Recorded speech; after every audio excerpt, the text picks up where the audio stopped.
ভক্তি ৰসৰে সিক্ত জালুকটি সামৰণি পৰিল ৫৬ সংখ্যক মহাপাল নামৰ ৩০ জানুৱাৰীৰ পৰা ৫ দিনীয়া বৰ্ণাঢ্য কাৰ্যসূচীৰে আৰম্ভ কৰা এখন ভাগৱতী সমাজৰ ৫৬ সংখ্যক পৰম মংগলময় অষ্টপ্ৰহৰ জুৰি অখণ্ড মহাপাল নাম কীৰ্তন মহোৎসৱৰ সফল সামৰণি পৰিল।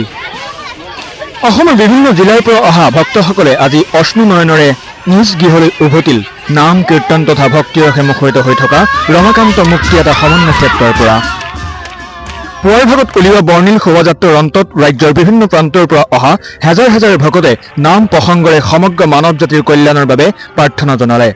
১৯৭৩ চনতে আচাৰ্য ইলাৰাম দাসদেৱে প্ৰতিষ্ঠা কৰা এই সমাজৰ আইমাতৃ আৰু ভক্তসকলে ৫ দিনীয়া ধৰ্মীয় কাৰ্যসূচীৰ অন্তত অশ্নুসিক্ত নয়নেৰে গৃহলৈ বিদায় লয়। আধ্যাত্মিক পৰিৱেশ আৰু ভক্তিৰসেৰে মুখৰিত হৈ পৰা সমন্বয় ক্ষেত্ৰখনিৰ পৰা সকলোৱে একতা আৰু শান্তিৰ মহান বাৰ্তা কঢ়িয়াই লৈ যায়। মৰিগাঁৱৰ পৰা পুলকনাথ, টাইমছ গুৱাহাটী।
জয় জগতগুৰু শ্ৰীমন্ত শংকৰ।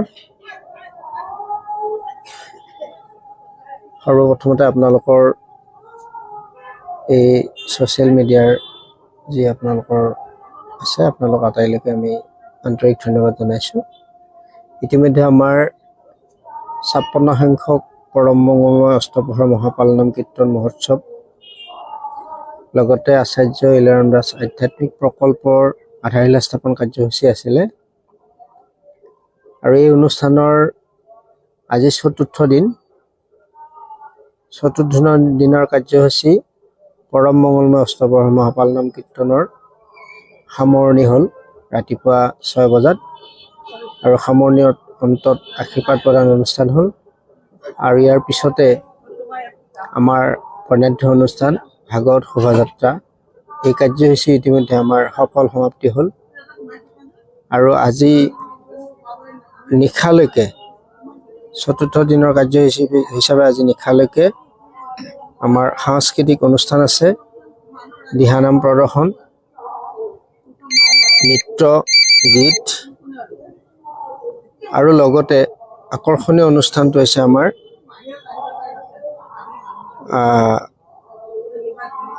মহাপুৰুষ শংকৰদেৱ বিৰচিত কেলিগোপাল নাট প্ৰদৰ্শন আৰু এই নাট প্ৰদৰ্শন কৰিব পৰিচালক হিচাপে বিৰাজ হাজৰিকা, জালুকগুটি মৰিগাঁও।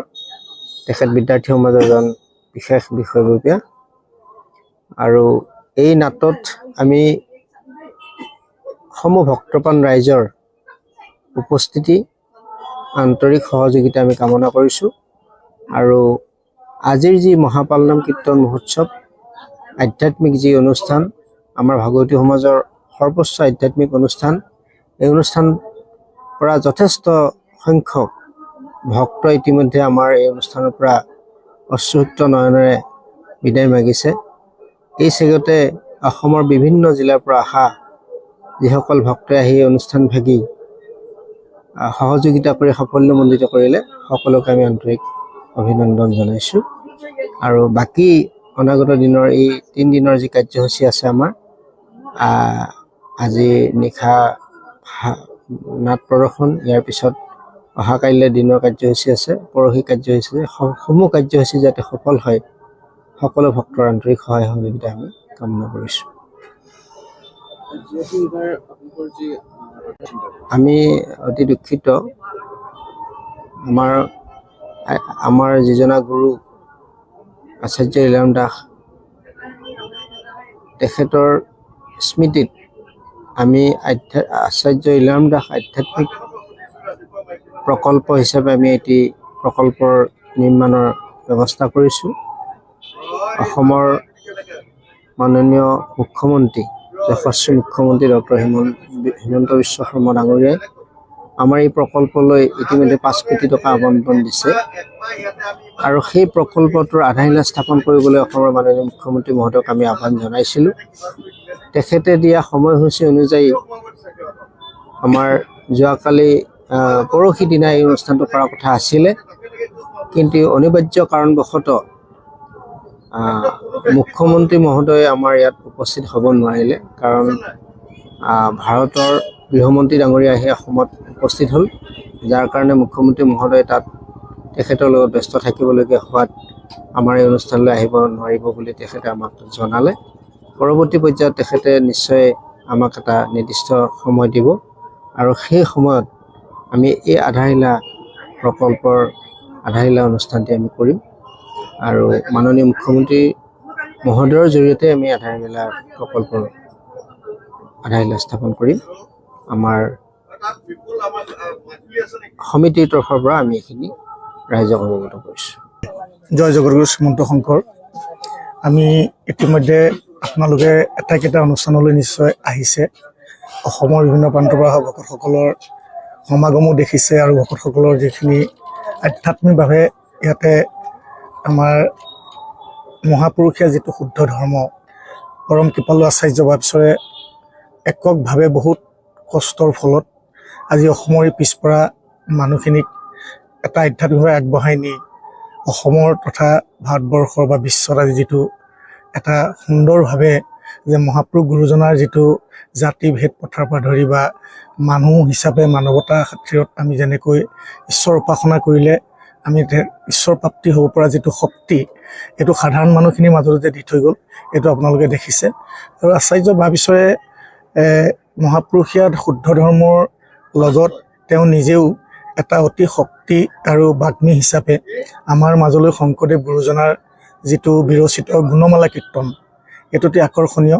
যোৱাকালি সন্ধ্যা এটা অভূতপূৰ্ব এটা মানে পৰিৱেশ সৃষ্টি হৈছে ইয়াতে।